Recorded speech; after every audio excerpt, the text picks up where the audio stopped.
The Thunder Bay police officer convicted of assaulting an intoxicated man at a bus stop was back in court today.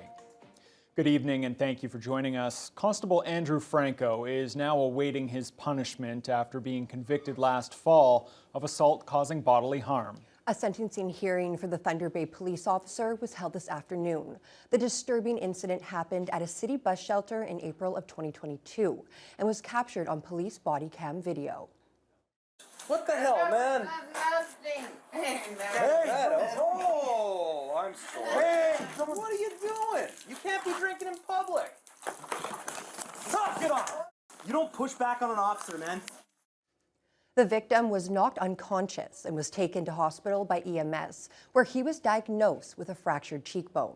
Franco was suspended by the police force soon after, and the province's Special Investigations Unit later decided there was enough evidence to lay criminal charges. Franco pleaded not guilty at his trial in September, but the judge rendered a guilty verdict. Today, Franco's lawyer asked for a conditional discharge for his client, 200 hours of community service and de-escalation training. The Crown is asking for 3 to 4 months in custody, either behind bars or by house arrest. If the judge sides with the Crown, Franco would be automatically disqualified for future employment as a police officer. There's no word yet on when a decision will be delivered. 5 people have been charged with drug trafficking after Thunder Bay police searched a Nora Street home yesterday afternoon. They found crack cocaine, fentanyl, and methamphetamine, as well as cash. 3 people from southern Ontario, including 2 teenagers, are among those who've been arrested, along with 2 people from Thunder Bay. All of the accused remain in police custody.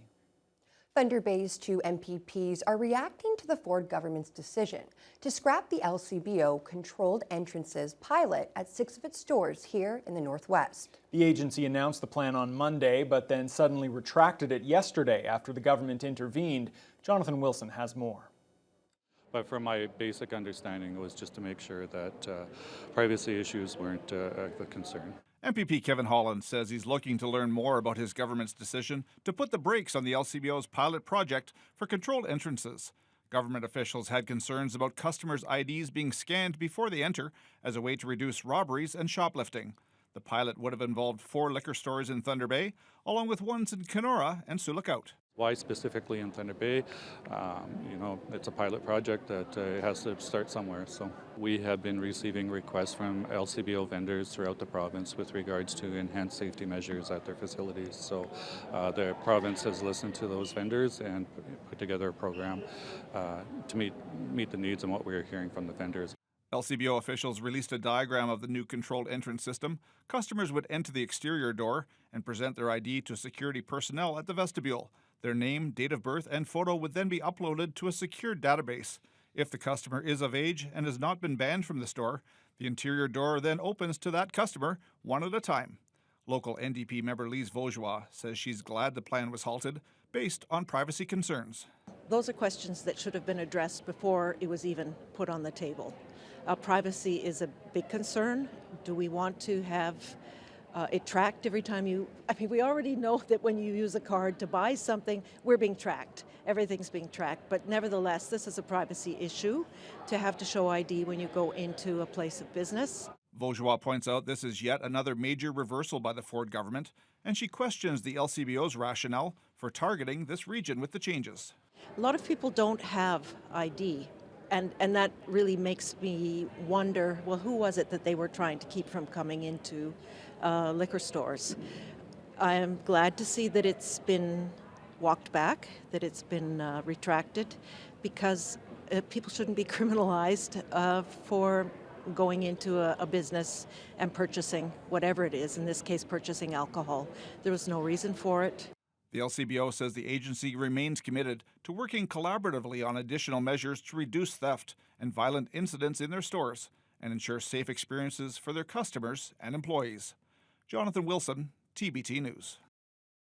The Ontario government announced new legislation today that, if passed, will ban tolls on highways. The one exception is the privately owned 407 in southern Ontario. Siobhan Morris has the story. With a new political session a few days away, the government is again introducing policies aimed at drivers and their wallets. Focused on keeping costs down for families, making sure we put more money into your pockets. A bill is coming to block future attempts to make drivers pay. I am pleased to announce that our government is introducing legislation that would, if passed, ban tolls on provincial highways. That includes all the 400 series highways, plus Toronto's Gardner Expressway and Don Valley Parkway. The province agreed to take responsibility for the DVP in Gardner in its new deal with the city signed in November. The Ford government has scrapped tolls on 2 highways, but for the one that's left, 407 is a private entity.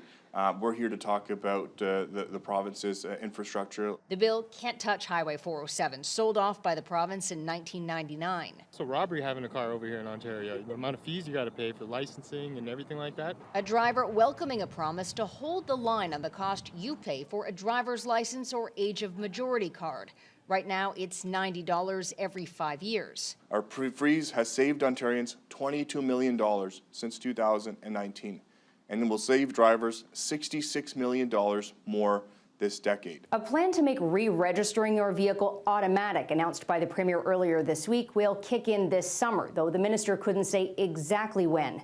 It comes as we've learned more than 1 million cars are on Ontario roads right now without valid registration. The automatic renewal process will only be available to drivers in good standing who do not have outstanding tickets or related fees, and municipalities will still be able to use the renewal process to collect outstanding fees. Notices will be sent to drivers who have bills to pay to get their registration in order. And that was CTV's Siobhan Morris reporting. The Ontario government is providing more than $4 million to support alternative level of care and patient flow initiatives in Thunder Bay. MPP Kevin Holland was at Hogarth Riverview Manor today to announce the funding for 2023-24, which he says will help deliver safe, high-quality health care in this region. Nev Van Pelt reports. St. Joseph's Care Group has been provided with just over $4.6 million to increase capacity for care closer to home. That's double the funding from the previous fiscal year and will allow local facilities to provide more care for people whose needs aren't best met in a hospital. MPP Kevin Holland says a pressing need in Thunder Bay has been the acute care system. He explains why these funds help reduce the number of patients in the acute care beds and free up space for the people whose needs require the emergency department. They're better serviced in areas outside of the hospital, into transitional units like the one here at St. Joe's, and then eventually back into that community care type of an environment, where we're finding, and our caregivers are saying that they thrive and they do better at in those type of settings. This investment in St. Joseph's Care Group is divided into 2 categories, these being admission diversion and discharge from hospital with supports. Almost half of the funding is going towards the 32-bed Willow Place Community Transitional Care Unit. Care Group CEO Janine Black explains the benefits of being there for the patients who no longer require specialized hospital care. I would say activity is probably the most significant benefit. Socialization, interacting with other people, developing skills that will help them once they get back into the community. From its opening in October 2022 through December 2023, Willow Place has admitted 112 clients, with 79 of these people successfully moving to the community. Black explains how the funding will continue to support them in keeping not only their clients, but also people across the city and region healthier longer. First of all, helps people to stay at home and live at home independently as long as possible. It also helps people to avoid being admitted to acute care if they don't need to be.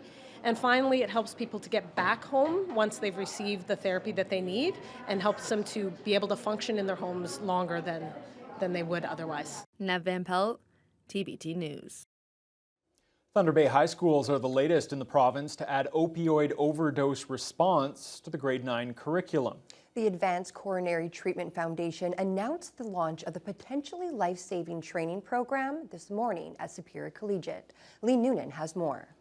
4, 5, 6, 7, 8. Starting this semester, grade 9 students at all English language high schools across Thunder Bay will be trained to respond to possible opioid overdoses by administering nasal naloxone. Looking at our community and looking at the overdose statistics and stuff, knowing that that's a hazard and knowing that I have like that training and stuff, it really makes me feel helpful knowing that I could help someone in our community and in like high school to really help with overdose and those issues because they are sadly prominent in our community. Thunder Bay is the latest place to launch the program. It's an extension of existing CPR and AED training. French high schools in the city should start delivering the program in September. The naloxone training has been rolling out across the province since 2021, supported by ACT, the Advanced Coronary Treatment Foundation. Now the students are going to have another life savings tool in their tool belt to save people. So if they're ever in a situation where they suspect an opioid overdose, they will now have the knowledge of what to do and how to use nasal naloxone. The program receives support from both federal and provincial governments as well as corporate partners. Local MPPs Kevin Holland and Lise Vaugeois both spoke about the importance of the life-saving training, as did Mayor Ken Boshkoff, who praised the ACT program for instilling a philosophy of caring for others. Knowing that there's more people out there who have the confidence to deal with medical emergencies is just as you said, as opposed to standing by, that people will get involved and make a commitment to help. For the students who already received the first response training, it's a comfort to know they have the skills to help in the face of an overdose, heart attack, or stroke. No matter like who you are or like the things that you do, you can always help out and like it could happen in any case. And just knowing that I could help out like my dad or my mom or anyone in my family, knowing that that could happen, it's really hits me hard knowing that I could help. Lee Noonan, TBT News.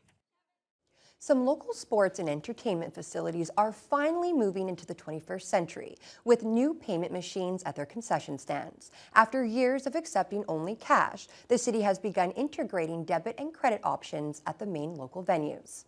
Fort William Gardens added the machines just before the Lakehead Thunderwolves playoff game on Wednesday night.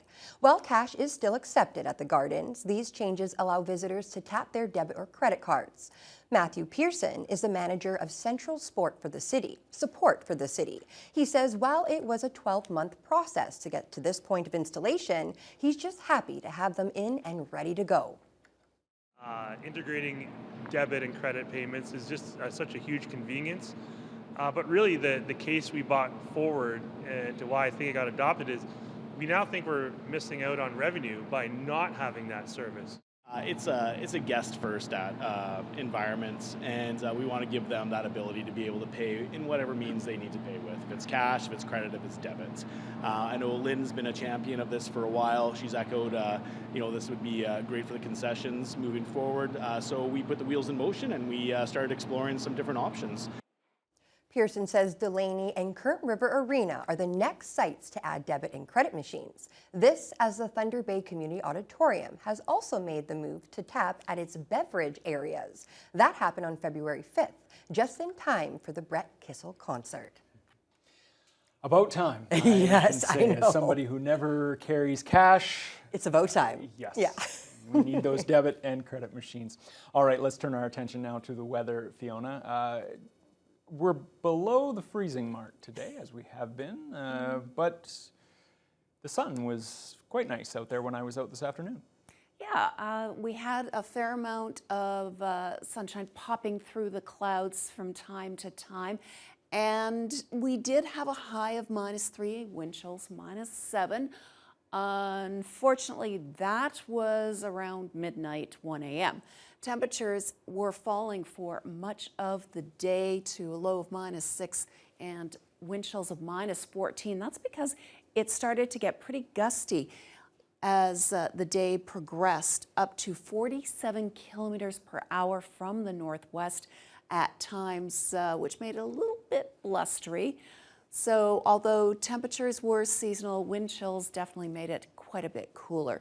Now, if we take a look at what's going on in other parts of the region, Fort Frances also has seen the temperature fall pretty consistently overnight to a low of -12 by about 10 a.m. this morning, and it's been hovering pretty close to that all afternoon. It's currently at -10 and a wind chill of -17 under partly sunny skies.